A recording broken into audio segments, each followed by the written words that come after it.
Let me know if I have sound. Did we get sound back? Will somebody give me a emoji? Give me thumbs up if you can hear me. I got a lot of can't hear you. Nah, I can't hear you. Let me know now. Let me know if it works. Yes, we're back on. Let me get some thumbs up if you guys can hear me. Yes, we're back on. All right, we had sound down. We are back. The real Gav in the house. Gavin, my man. Video coming soon. I'll let everybody know we're almost there. I have a cool video coming out with Gavin and Gavin's business partner. I see, who did I just saw somebody in here? Terry Adams, what is going on, my man? All right, now that I have audio, how's everybody's week going? We're halfway there. How's everybody's week? Off to a good start. Anybody have any wins this week so far? Anything we can celebrate?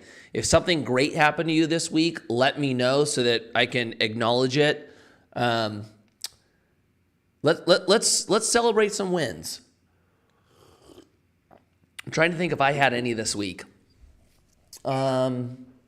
This week so far, I don't know if I had any wins. I think this week so far is I had a long city council night last night. I did get some wins now that I think of it. City council went till midnight yesterday. There was a couple decisions we made that I think are actually really positive for the city. So I would say I had a positive city council meeting, so we could take that as a W. New listing from Swish Boy. Congrats, my man. That's huge. Yo, dog, my house is worth $185K and I paid $90. Should I sell it or is the market too crazy? Daddy Max, something you have to always ask yourself when you're looking at selling something is, what are you going to go into? If you have the opportunity where you can sell it for an extreme premium and then you can buy something at a discount, great. That usually doesn't line up though. Usually when the market's high, it means you're selling high and buying high. And then same as when it's low. So you have to make that decision. If what you're trying to move into makes sense, great. But what a lot of people are facing is if you sell right now, you're potentially selling an interest rate that is way, way lower than what you're currently going to go into. So your mortgage might go up a lot. Terry Adams celebrating 20 years on Red Bull. Dang, that's huge, man. Congrats. I never had a sponsor go 20 years. That's a big accomplishment. CoStar only went up to 50 per year. I'm breathing. God is good. 210 Beast. 1,000,000%. That's right. I sold my first painting. Criven. Let me make sure I get your name right. Crivenac? Hell yeah, man. Congrats. That's huge. Got a new job. Manager with Kroger. Ledge. I love it. Dude, we got a lot to celebrate. This is huge. Looking to buy land in Joshua Tree that's undeveloped. What should I look for? Okay, so if you're looking to buy in Joshua Tree, you're probably looking at different metrics than what myself or my business look at. So I'll just tell you some of the stuff that we're looking at.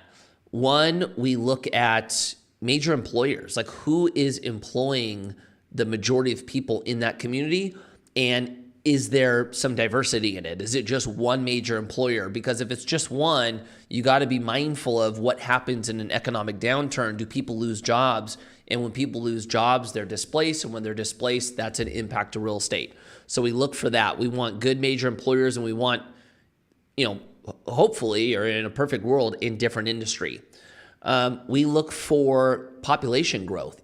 Are you investing in an area where the population is increasing? If the population is in decline, there's some challenges with that. We look for saturation. We look for, what the occupancy is for other projects in our area. We look at if they've had rent growth over the, 5-10 years. There's a lot of metrics you want to look at. And then when you're looking at the actual land, you're just looking at the numbers. What's it cost for you to get the land? What's it cost to build? And what's your potential yield on cost or your potential IRR throughout your hold period? You want to know all of that before you move forward on a deal. It's really, really important. Like, there's a big shift that happens when you move out of single family and into commercial. Single family, by and large, is emotional buying. Even though it can be considered an asset, you don't invest in a home the way you invest in commercial assets. You invest in a home because it feels good and you might like the neighborhood, but you're not running any type of financial models. And then even like when you are in it, you're making decisions to improve the house, typically based on quality of life and things you want to experience each day. You're not running numbers to look at what this $50,000 into your kitchen might result in equity when you potentially sell. That's not how it works. With commercial real estate, it is all about the numbers. That's all that matters. It is so black and white, and that's why I like it. So if you're going to be investing in commercial, don't take the same way you do single family into that. You have to run the numbers. You have to understand what your potential return is and what your potential risk is. So make sure you're doing that. All right, let's get back to celebrating some people because that's huge. Why does the WEF want to shove all millennials in closets? So that's I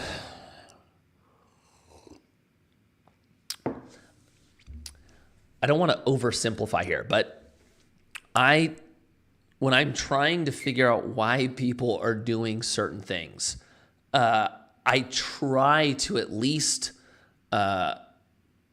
give people the benefit of the doubt first. And then if that doesn't work, then I typically go into power and control. I think that's a challenge that just is a problem with human behavior. Greed, power, all of it. And I'm just rattling through this, right? If I were to assume what Klaus Schwab really wants, I think what he's communicating is he knows how to manage the world better than the people doing it.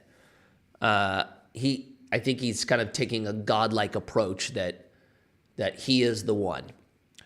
What that means at the end of the day, I think it comes down to power. I think he wants to control. And so, I mean, when you ask yourself, if that is what he wants, right? He wants to control everybody. And look, this is a total assumption. I'm just guessing here. But if it is that he wants to control everybody, you got to ask yourself, how can that be accomplished, right? If all of us are educated, wealthy, we have options, that's a very, very difficult group to control. How you control people is when they're uneducated, they're fighting with one another, and they don't own anything. That's how it works. So if his goal is control, I think that's what you would do to achieve it. I don't know. What do you guys think? Am I off on this one? If you have a business partner that isn't collaborating well with you, how would you go about handling disagreements so you don't lose an asset? Kick, push. That's a really, really good question. So typically what they say when you create partnerships is don't ever create a 50-50 partnership because of the example you just gave. If you have a 50-50 partnership, you put yourself at risk of having a stalemate and not making a decision, and then that non-decision might put you in a position where you might jeopardize losing assets. So typically how you want to structure a business, it's either 51-49, or if it is a 50-50 on the equity side in your operating agreement, you have one person that ultimately has the final say over the other. It's the only way you could do it. In your case, if you're not collaborating and you are running the risk of losing an asset, try to engage in a buy-sell. Try to buy your partner out or be bought out. So the last thing you want to do is losing something, especially something that's good. Just hit my mid-year sales goals. Cody, that's huge, dude. Great work. And you still got room. Awesome. Dude is super smart. Lewis, if you're talking about me, thank you. If you're talking about Klaus Schwab, let me know. Clarify, my man. All right. Random, but you got some of the gnarliest front feebles, my man. I haven't done a front feeble in a long time. I need to. I went to P-Rod's Park probably 3 weeks ago, and I skated more than I have skated in probably 2 years. It had been a long time since I skated. I skated for like an hour and a half. Felt like I was super old, but it actually felt good. I got some crooks in, got some tail slides, some feeble grides. I kept it super basic, but it was fun. Do you have crypto? Joseph, I have a very little bit. I do not have a lot of crypto. The crypto that I own, I am 100% okay losing it all. That's kind of my stance on crypto. I think it's high risk, and so I only invest an amount that I'm okay losing. I'm late here. Do you ever step on a board anymore? Still got the trays. Nate, I step on a board every once in a while, not enough. I can still tray flip. I can still do a good amount of the tricks that I used to be able to do. They're just, my pop isn't as high now, and it takes me longer. Like, I used to be able to, pick a trick. Like, tray flip I used to be able to do with my eyes closed on command. Now it takes me like 5 or 6 tries, and I have to try for it. But if I started skating more, I think it would all come back, I think. All right, let me jump over to Insta. How bad was it? How bad was that shin splint in Bloom? Also, do you remember Shorty's Park? I remember skating there with you and my brother Matt, Android Thompson. The shin was not fun. So for anyone who wasn't following me in the beginning of my career, I blew out my shin in the Transworld video in Bloom. And I was skating this super steep rail in Australia, and it was round. And for 5-0s, I wanted to 5-0 it. 5-0s, I could do all day long on square rails. Round rails, I wasn't that good at them. But I just had this week where I 5-0'd a couple round rails. I was like, dude, I'm just going to 5-0 this thing.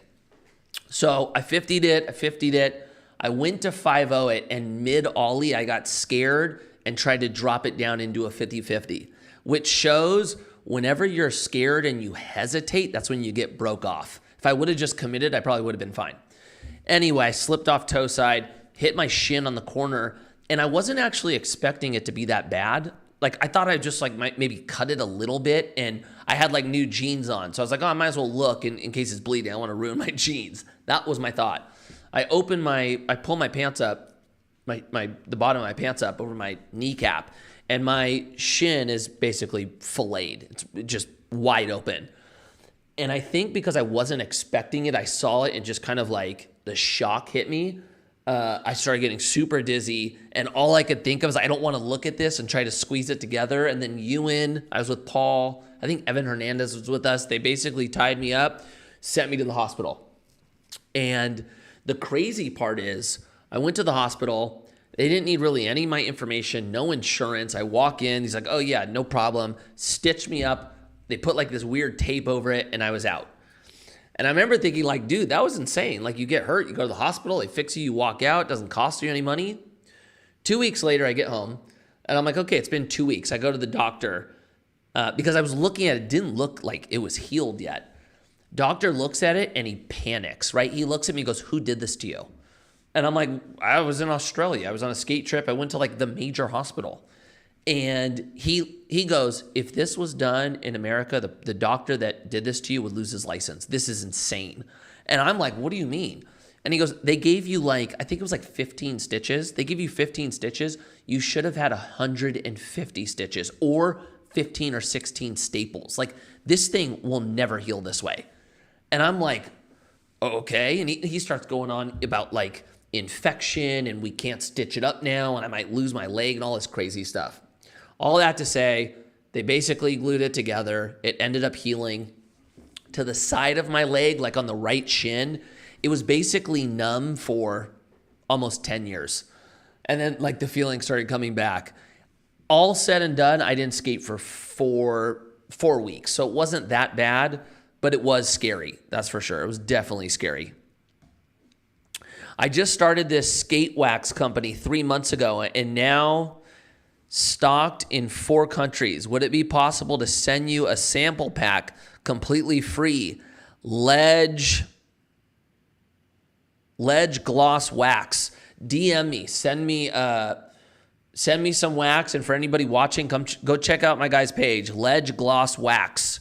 I love that.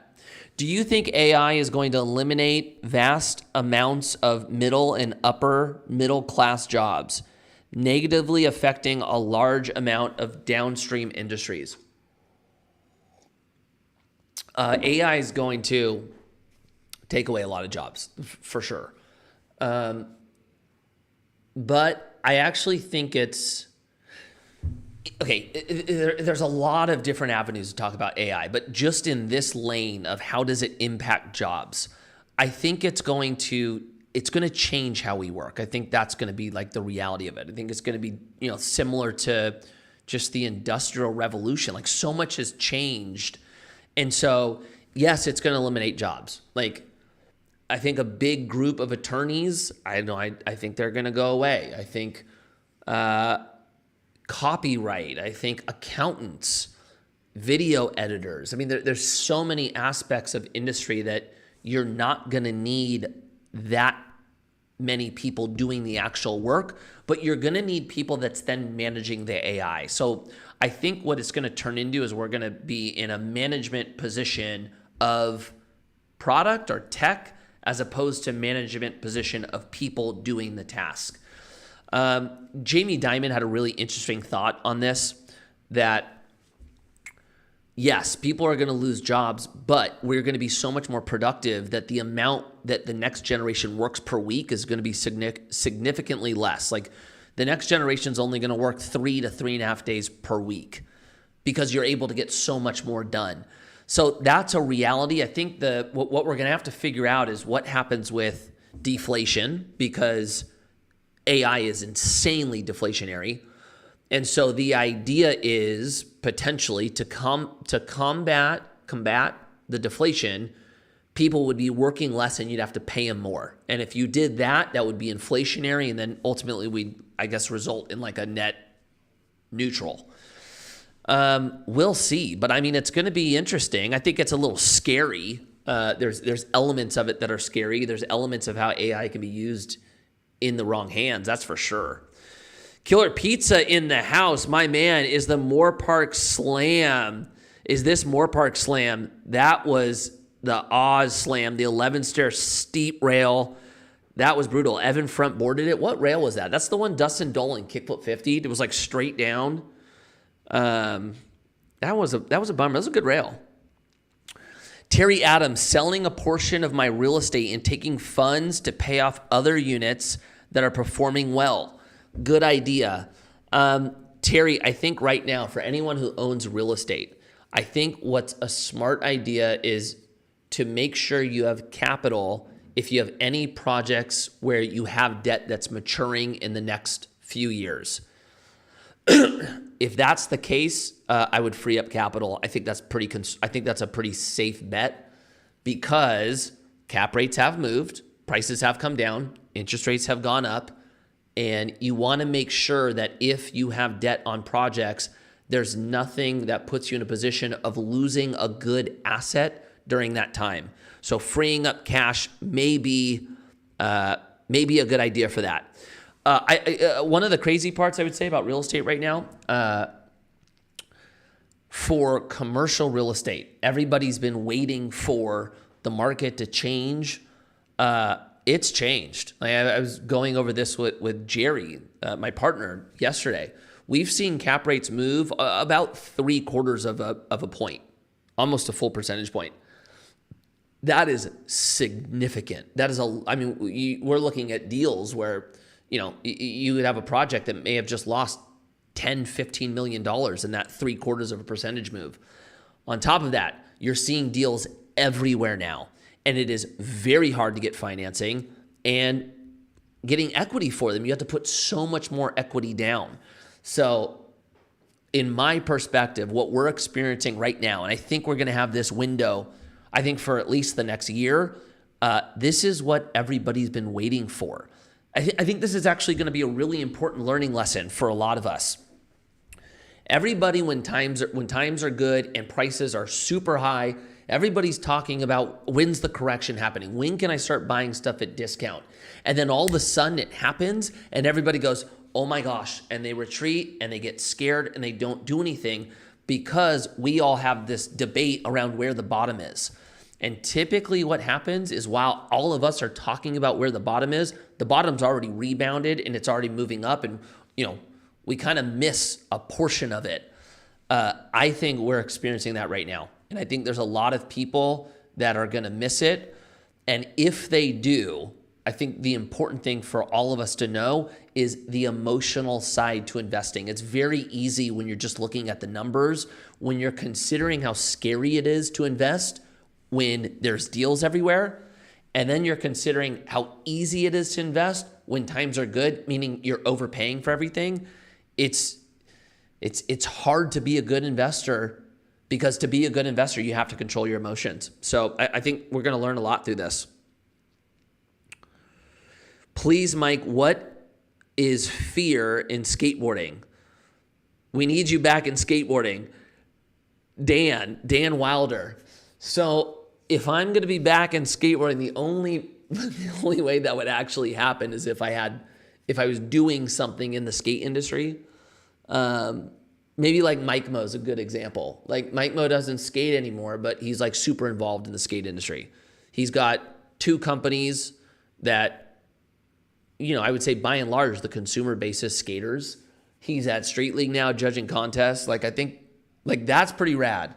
I don't know how to get the crossover on Commune.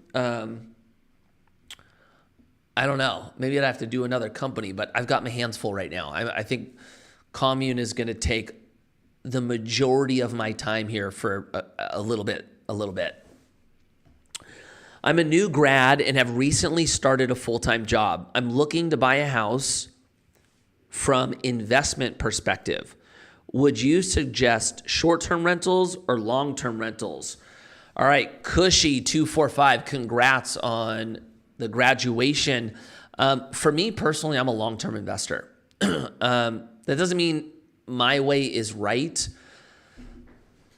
but I like long-term investments, or even if you're looking at it from a rental standpoint, I like putting long-term tenants in because I don't like the volatility. I don't want people coming in and out. I don't want something that is impacted greatly during downturns. I would rather have assets that do well kind of consistently, and when there's a downturn, I don't need to panic that I'm going to lose my asset. So I typically take a long-term approach to it. There is potential for more revenue if you go the short-term rental route, but I'm expecting short-term rentals to get hit like hospitality does. When you have economic downturns, you have economic hard times, people don't travel. We pull our spending back. And when that happens, I think short-term rentals dry up. And so you just need to be prepared for that. For me personally, I don't like going through, I think this is the best way to say it. When there's an economic downturn, that's when there's deals. That's where you have the opportunity to buy stuff. And if I'm scrambling, trying to protect my portfolio because all I have is short-term rentals and they don't perform well during a downturn, now all my energy is making sure I don't lose my assets, and I'm not able to put that energy towards buying and building my portfolio at a great time to do it. So I think that's my mindset. But for you, I think if you want to go the short-term kind of rental route, there is the potential to make more. So you can make the argument that you'd rather try to make more now and then roll that over into long-term and maybe more safe, maybe more risk adjust. That's a strategy you could take 100%. I'm in the process of transitioning out of being a real estate broker full-time to an investor full-time. Any tips for somebody who is looking to exclusively be an investor? Matt Wayner. If you want to be a real estate investor full-time, I would treat it like a business. Build a business around it. Bring people in that are going to help you manage these assets. Bring people in that are going to help you buy more assets. I actually like the idea of fundraising. I like people ask me this all. Actually, I'll tell you a cool story. When we sold St. Archer, one of my partners, Josh, stayed in beverage. Paul, still, one of the best skateboarders ever in primitive. And I was trying to figure out what I wanted to do. I didn't want to stay in beverage. I wanted to do something different. And I was playing around with the idea of building a real estate firm, private equity firm. And I had a family friend who syndicated apartments when we were growing up. And I called him, and he owns an astronomical amount of multifamily to himself. I think he owns like 9,000 units, just him. Now, no investors. And I called him, and I was like, what do you think about this? Like, this is kind of what I want to do. This is the strategy. I was telling him that I wanted to build a business around it. I wanted investors. And his response to me was, don't do that. Like, you have the capital now to do all of this on your own. Like, why build a business? Why bring other investors in? Why add the additional bandwidth of managing other people's money? And look, that's a very valid point. For me personally, I like building business. Like, I enjoy having a vision or like an idea of what I want to do and then trying to bring that idea to reality. I love that. And then once you create the organization, I love kind of having to figure out how to scale it and work through problems. So I wanted to build the business, but on the capital side, the big reason why I wanted to have investors come in with me is because if you're not constrained to the amount of money you have, then opportunity is endless. You're not restricted to go after opportunity. And so I liked the idea of if I could go find opportunity, I'd be able to capture it because all of our money together actually allows us to do big stuff as opposed to me on my own buying, 20 unit apartments at a time. Now you can go after 100 plus. So that's why I chose to go this route, but it is a lot more work. Definitely a lot more work. But I enjoy it.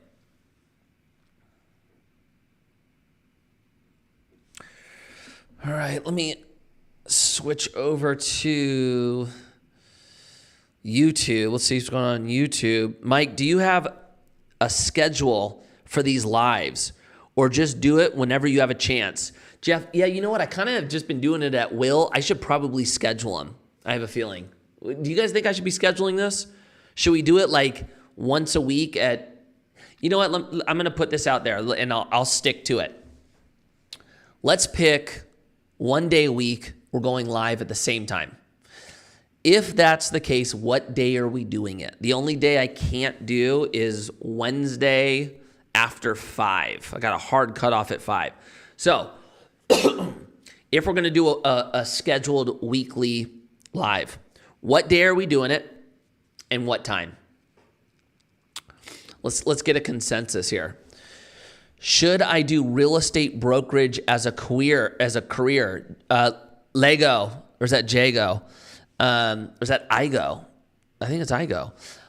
If you know what? It really depends on what you want to do. Like if you like working with people and you like selling stuff, yeah, that could be a great idea. Okay, so we've got a Thursday at 7 p.m. Yes, schedule live. Lisa, let me throw out some days and some times. I've got Thursday at 7 on the boards right now. I got Kyle. I like Thursday. We've got 2 for Thursday. What day each week should we go live? At what time? I've got 2 on the boards for Thursday. Anyone else?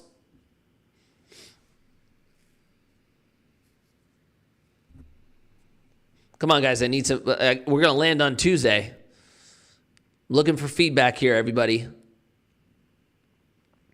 I got another for Thursday.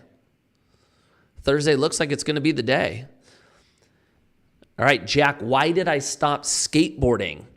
Why did I stop skateboarding professionally, or why did I stop skateboarding even just for fun? I'll answer both. So I stopped skateboarding professionally because all my sponsors basically stopped paying me. I couldn't get more sponsors. That was how I made money. That was my career. And so once all the sponsors went away, I tried to reach out to other people to see if maybe there was an opportunity to still skate for somebody and make some money? And the answer was no. So my pro skate career ended. The why I'm not skateboarding for fun, there's actually two reasons to it. The first one is, and this is the main reason, is just time. I am so limited on time right now. And to kind of give you context, I have 4 kids. I have a business that is very, very demanding. Like we're a private equity real estate firm with 550 investors. We're getting close to like managing $300 million of commercial real estate. It is a lot. So I'm typically in office from 7 to 5 every single day. And then on top of that, I'm a city council member for the city of Thousand Oaks. So basically my day every day is wake up, work, get home, dinner with the family, hang out with the kids, go to sleep, do it over and over and over. So if I were to go skate, I would have to take something out of that. And I can't take the city councils. I can't take that off. My business is really the only one where I can potentially sacrifice time to go skate, because at this point, the time with my wife and time with the kids, it's a non-negotiable on that end. And where my business is, I'm not willing to sacrifice the time, because there's too much responsibility. Like if I don't do as much at commune, I'm putting at risk me managing all of our investor dollars well. And it's a lot of money at this point. It's a lot of investors. So I feel like I have an obligation to them. And so that's kind of the big reason. I would say the second part is when you get used to doing something like being a pro skateboarder and skating every single day, all day at the highest level, right? Like I got to the point where I couldn't get any better. I'd hit the ceiling. It's hard to go back and skate once a week and not be able to skate the way you want. It's just difficult. I'm still not adjusted to it. And then the other part is like, and I know this when it happens. When I step on a skateboard, like that addictive feeling and the feeling that pulled me into it, it comes right back. And it's almost like I just, all of those factors are putting me in a position where I'm just not skating. But here's the big one. If, and I'm really hoping, one of my kids gets into skateboarding, that will change everything. Because if I could go skate with my kids, which allows me to still spend time with them, I don't have to sacrifice time away from the family, don't have to sacrifice time from the business, don't have to sacrifice city council. That would be big. So I think there's a light at the end of the tunnel, but those are all the reasons why I'm not skating. No skate, family first. Yeah, look, the family one, like, I've experienced now being married and having kids and not having a good marriage and not having a good relationship with my kids. I experienced that because I was gone skateboarding for so long while my kids were young. And that sucked. Like, I don't want to experience that again. So I had to like really, really learn. I had to learn a lot. I had to learn kind of how to prioritize, how to manage my time correctly. And so, yeah, I'm not willing to let that one fall apart. When you going to do those limited run commune capital boards? I know I keep bugging you about it. Christian, oh my gosh, you know what? I'm so glad you said that. That's actually a good idea. So we designed, you know what, did I show you this? I'll grab it so I can show you, because this would be the board. I'll show you right now.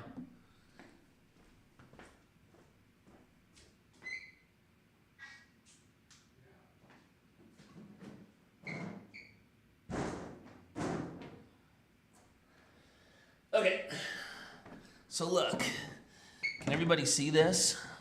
All right, let me make sure you could see that. Yeah, you got that. Get on TikTok. So look, this right here, this would be the board if we did it. I know it's hard to see on Instagram, but look, this would be, let's pull the mic up. This would be the board right here. So basically what we did with this, I'll kind of show you guys. We had a project in Santa Monica. We're actually getting pretty close to finishing it. And when we brought all the investors in, I wanted to do something kind of special. Like, you know how a lot of companies have, like if you sign up for a membership, they give you like a, I don't know, what is it, like a welcome package or something like that.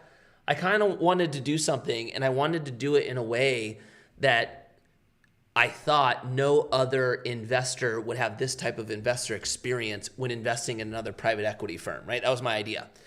So basically what we did, this is the apartment we're building. It was one of the designs. And so we made this art piece, put the board on, put their information. It was one of 25. We had 25 investors. I had a QR code for this whole video we made, and we sent them out. So I don't know. I just was like hoping it would be like a specialty piece for them. And then what happened is a lot of people ended up hanging them up in their offices or at their homes. And it ended up being like a pretty cool success. But we did make these boards. I only have like maybe 10 left. So I guess here's my question to you guys. I'll ask you. All right. So knowing that that was a specialty piece for our investors, would it be better for me to make a different board, a different commune board, different graphic that's different than that, and put that out for everybody? Because I guess my concern would be that was such a specialty piece that if you got one of those and you were one of 25 and then I was giving the rest out, would that take away or would that make that less special? Let me know what you guys think.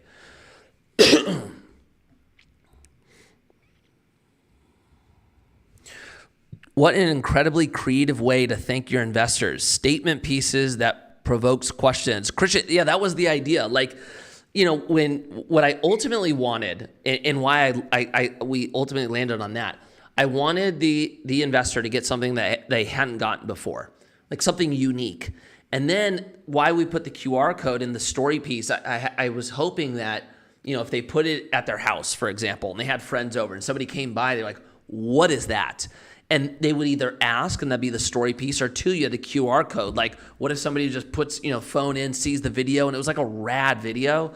And so, I don't know, I just thought it would be cool. We did have some investors, you know, because it came in this like huge box. We sent it to everybody. And before they even opened it, I got phone calls like, what the hell did you just send me? This thing is massive. It's heavy. And then when they opened it, it was like, oh, dang, this is awesome. So I was just trying to do something unique. And I think it was a success. What is one piece of advice you would give someone who is looking to open a restaurant? All right. The restaurant. Okay. You need to absolutely love the restaurant industry. And you need to be totally comfortable losing your money. If you're okay with those two, then yeah, go for it, 100%. But you need to know that the restaurant industry is maybe the most difficult industry to succeed in across all the industries. It is so difficult to do it. So just know that it's hard, it's brutal, and most people fail. I don't know what advice I would give you. That is one that I would, like, me personally, I would like never invest in it. Even if somebody came up to me and said, I've done 5 successful restaurants, I'm raising money, I wouldn't invest into it. I think that's such a high risk one. But with all that said, there are many examples of things that I didn't think would work that somebody did and did very well at. So, if that's something you really want to do, I think you go for it. How about buying a house? What not? Buying a house, what I'd say about buying a house is considering you can afford it. I would make sure you're totally comfortable being in that house for at least 10 years. Not at least. That's actually not a fair statement. At least would probably be 7. I would probably be okay living there for 10. If you're okay with that, buy a house. Like, I don't know if timing the market matters, because being there for 10 years does put you in a position of holding if there's a downturn. But just make sure you're buying for the right reasons. Like, if you want to be somewhere and you want the freedom to design a home however you want, you don't want to worry about having to find a new place because the owner wants to move back in, or for whatever reason you're just can't rent it out anymore, and you can have more of a fixed cost. I think those are all really good reasons. If you're buying a home to make money, I found that when you buy a home for that reason, it's actually not that enjoyable. The other thing I would say, like, somebody called me today in like a panic that they had to buy a house. Like, do you think I should buy a house? I'm really scared. Like, I want to get a house. I don't know if you need to be like panicking to buy a house right now. I don't think anything's going to change in the housing market let me see this. In a lot of markets, I don't see prices going up in the next 12 months. I only see prices potentially coming down. And so I don't know what the rush is, considering you have a place to stay, right? Like, I was definitely in a position where my wife and our whole family, we were floating around in Airbnbs because we had black mold in our old place. Yeah, I needed something. Like, you could be in a position where you have to get something. That's a fair one. But if you feel like the desire that you just have to own a home because you're missing out, I don't think you need to hold on to that. If they brought back King of the Road, which 3 skate teams would you want to see go against each other? Oh man, J Cub, King of the Road. What teams? I would say Primitive.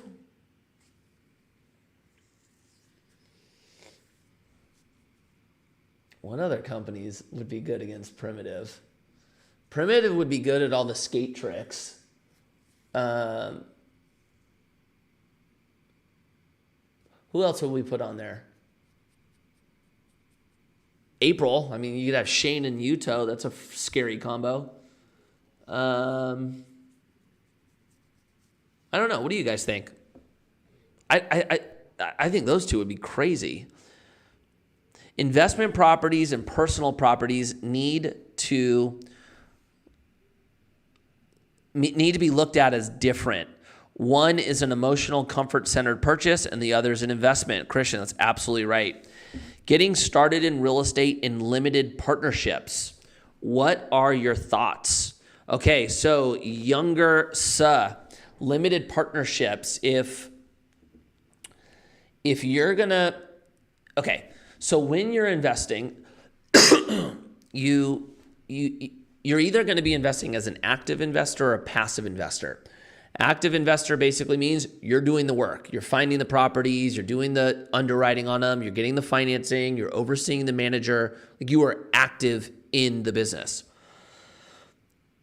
If you're in some type of partnership, that's typically going to be the general partners. The limited partners are the passive investors. Some things you need to know if you're a passive investor. I would say first and foremost, you need to really trust the people that you're investing with, right? How it works, you're giving your money to people that are actually doing the work. You want to make sure that they are going to manage your money well, and that ideally you're going to see a return on your money. Some of the questions that I think are important to ask, first and foremost, how long have you been doing this? If they're new, they've only been doing it the last 3-4 years, you just need to know that you're taking more risk by doing so. One question that I think is really good to ask operators or syndicators is, tell me about a time or times where something went wrong. And depending on how they answer that question, that's going to give you a lot of clarity on if this is a good investment or not. If an operator says nothing's ever gone wrong, they're either lying to you or they haven't been doing real estate long enough for something to go wrong. Both bad scenarios. When you're asking that question, you're listening to the person tell you about the scenario that went wrong. What you're trying to gather is, how does this group make decisions in adversity, or when things go wrong, how do they make decisions? Because what everybody needs to know when it comes to investing, when it comes to building business, something's always going to go wrong. It's just how it goes. Nothing ever works perfectly.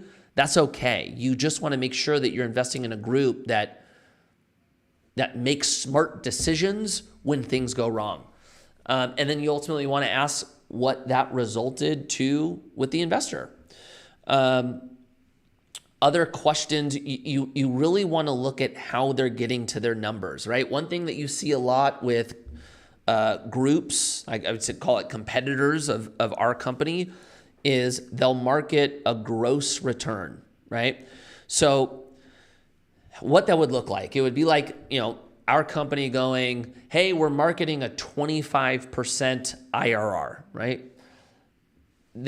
What happens is a lot of people market the gross project level. They don't market what the net return to investors is once the group that you're investing with gets their fees and their carry, et cetera.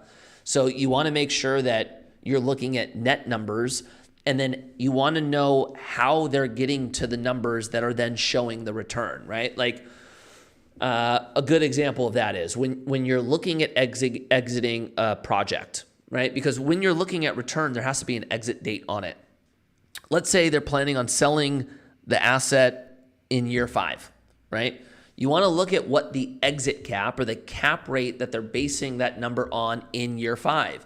And is that a realistic forecast on what you can get? So, let's say right now cap rates, well, it's going to be too hard to say that without going dependent on the market. Okay, so let's say right now if you're looking at California, cap rates are somewhere around a 5 cap, right? And let's say a group's like, hey, we're going to flip this apartment in 2 years and we're going to sell it at a 3.5 cap, a 4 cap, right? Well, if you're looking at what the economists are saying cap rates are going to land at next year or even the year after, doesn't look like they're going to be that low. It looks like they're going to go up a little bit and then they're going to slowly come back down in 26 or so. So you want to be mindful of that.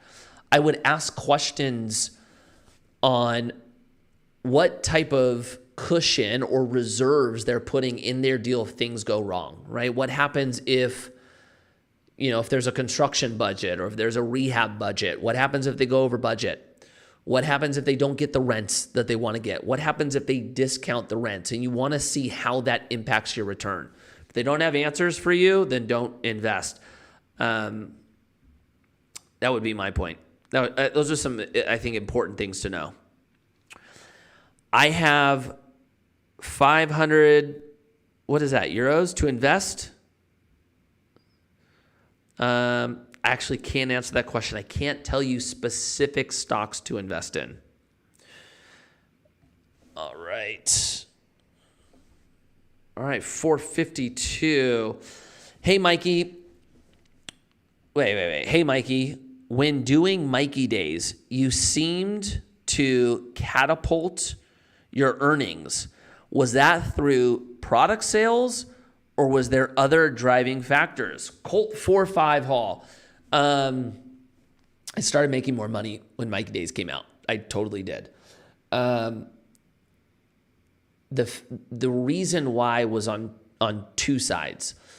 One, I was able to get a higher base from sponsors because I had a bigger name because of Mikey Days. I had more exposure, and I think bigger name, more exposure means more demand.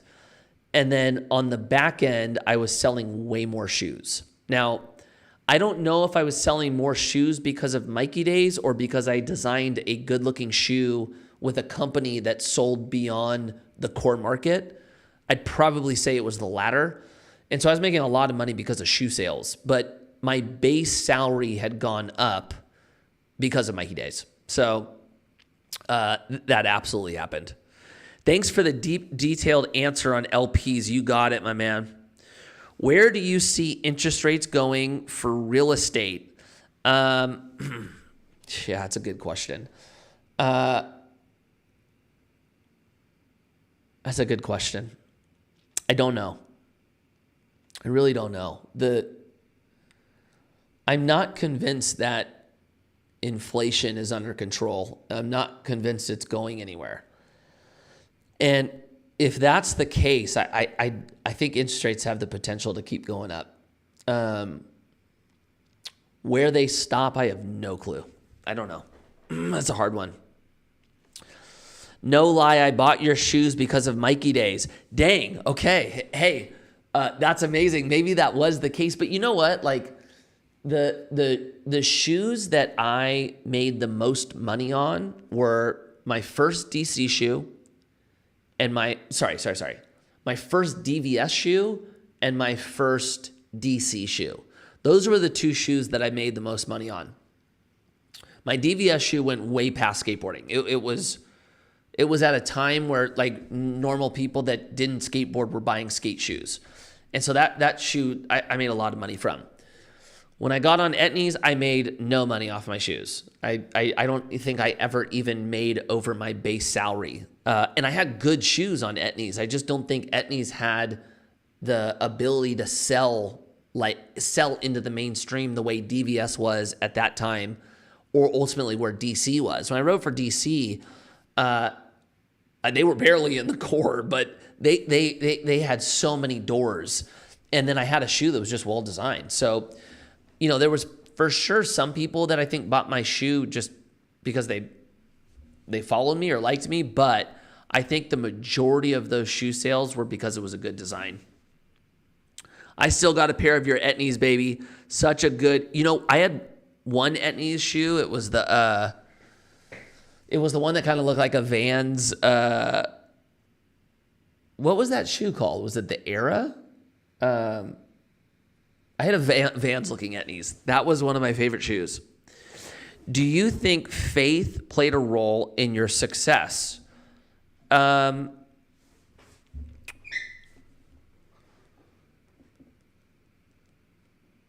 I think God played a role in my success.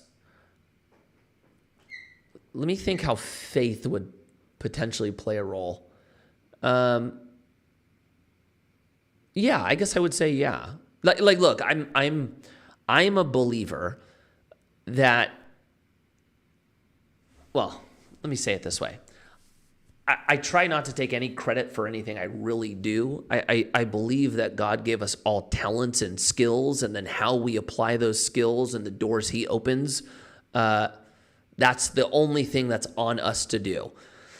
But you know, I don't like, I definitely wasn't 17 years old and like manifested this whole 20 years of I'm going to be a pro skateboarder and then I'm going to start a brewery and then we're going to sell it and make a ton of money and then I'm going to start a private equity firm and then city camp. Like, I had no foresight in any of that. I just had an opportunity that I think, you know, God opened the door for me and then I just stepped out and took it. And so I guess to answer the question, the question would be yes. I just think the faith one is an interesting one, right? That's a good question. All right, my wife is calling. Do I end TikTok to... Yeah, let's do it. Hang on. Let's try to answer this. What's up, babe? Can you leave so we can go together to my mom's? Yeah, I'll take off right now. Okay. Bye. All right, you guys heard it here first. It's time for me to leave to go see the family. Okay, so looks like we're landing on Thursday nights for the scheduled live.